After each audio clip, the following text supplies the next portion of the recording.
Voici un hydrangea qu'on ne rencontre que rarement en jardinerie. C'est bien dommage, il faut parfois aller chercher chez des spécialistes pour le trouver.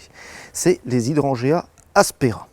Alors l'hydrangea aspera est originaire du centre de la Chine et d'une partie de Taïwan et se caractérise par des tiges velues et des feuilles toutes douces aussi, car elles sont velues elles aussi.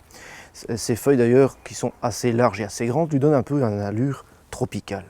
Et justement, ça pousse dans son air naturel dans des forêts très humides. Alors, vous l'aurez compris, qui dit forêt humide dit humidité au pied, donc essayez d'éviter qu'il souffre de la sécheresse, et aussi une ambiance de sous-bois, voire même carrément à l'ombre. Ne le mettez jamais en plein soleil. Pour la plantation, c'est assez simple. Vous voyez ici, c'est un arbuste qui pousse assez fort. Ça peut parfois, chez certaines variétés, aller jusqu'à 3 mètres de haut et autant de large. Eh bien, ça aura besoin d'un sol riche. Comme ça a besoin aussi d'un peu d'humidité, n'oubliez pas de le planter dans un sol qui retient bien l'eau. Si votre sol est entre guillemets trop drainé, n'hésitez pas à lui ajouter du compost qui maintiendra un peu l'eau. Si au contraire la terre est trop lourde, ça peut aussi être problématique. Vous pouvez aussi ajouter un peu de compost ou un peu de gravier au niveau de la plantation, mais vraiment mélangez-le à la terre plutôt que le mettre au fond du trou, qui parfois fait pire que mieux parce que ça crée un puisard. Et évitez, c'est possible, le sable, en tout cas le sable trop fin, parce que du sable fin plus de l'argile en général, ça fait du béton. Ici pour l'instant, il est en pot, mais on peut tout à fait le planter en pleine terre, c'est très rustique.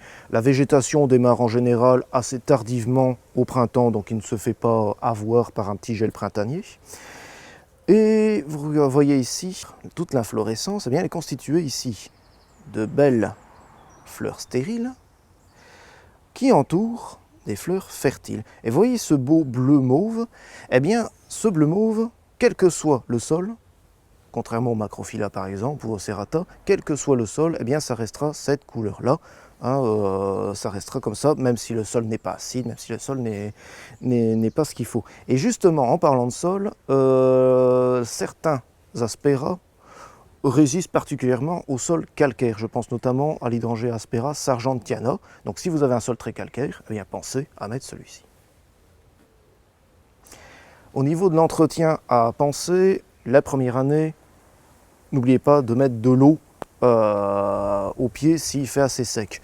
Par la suite, c'est un bien d'avoir une ambiance assez humide, mais par la suite, il va résister un peu plus aux épisodes de sécheresse. Au niveau de la taille, eh bien, taillez le moins possible. En effet, les fleurs apparaissent sur le bois de l'année précédente, ce qui fait que si vous taillez, eh bien, vous hypothéquez les fleurs, en tout cas la tige où vous avez taillé.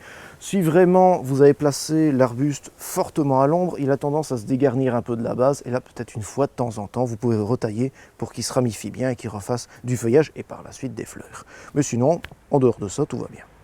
En conclusion, si vous avez des endroits très ombragés dans votre jardin, eh bien c'est l'hydrangea finalement qui est idéal pour cela. Ici, c'est une variété qui va pousser assez haut, mais certaines variétés sont un peu plus basses, qui permettent d'être adoptées ainsi dans des jardins plus modestes.